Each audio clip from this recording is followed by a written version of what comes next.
So how is CEK adapting to the COVID-19 pandemic?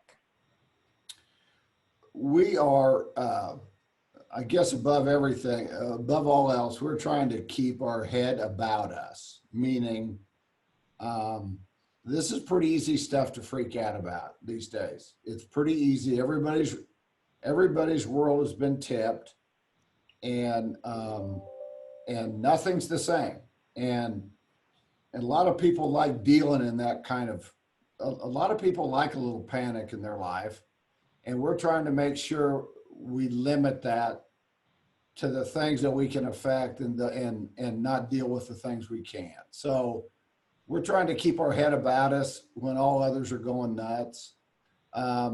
It's been sad because we can see almost in advance that a lot of our client base is suffering, and they're going to suffer worse, and then they don't know it yet. I mean, some of them do, but when you have this kind of devastation with layoffs and the challenges that all this comes with the virus, this is going to be a really long road, and I think we understand that the people that have the least are going to be hurt the most and have the longest period of time for recovery.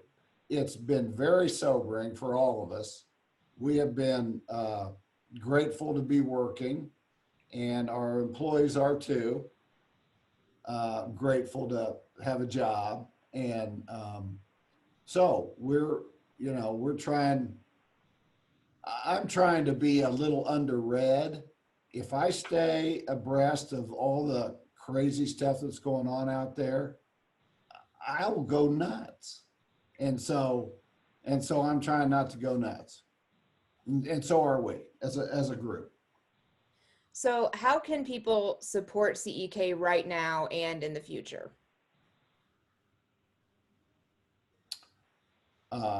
Well, I would say that we are one of those fortunate businesses that never did shut down. We're, in one way we're doing fine. We obviously appreciate, who doesn't appreciate new customers? We all do, because that's the lifeblood of any business, is continuing to solidify and increase your market share. But we know how lucky we are.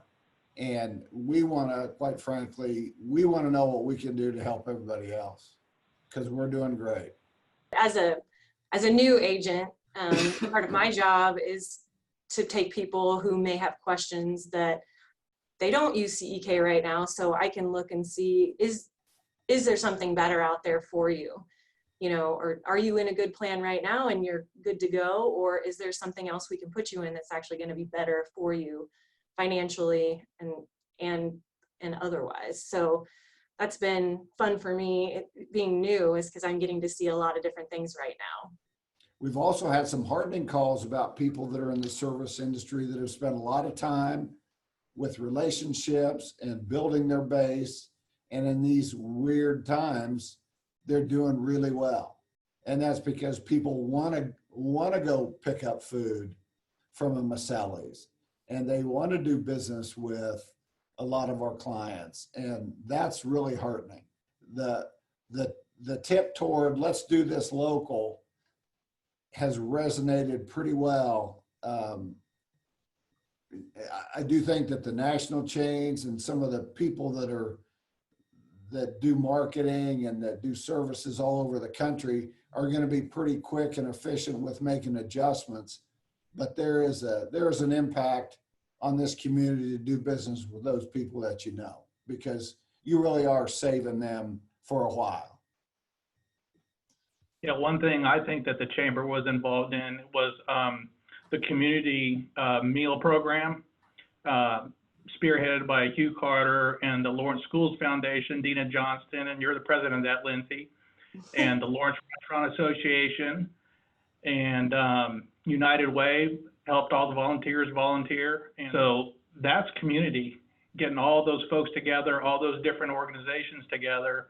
And then some of the leftover food we got to deliver to Just Food.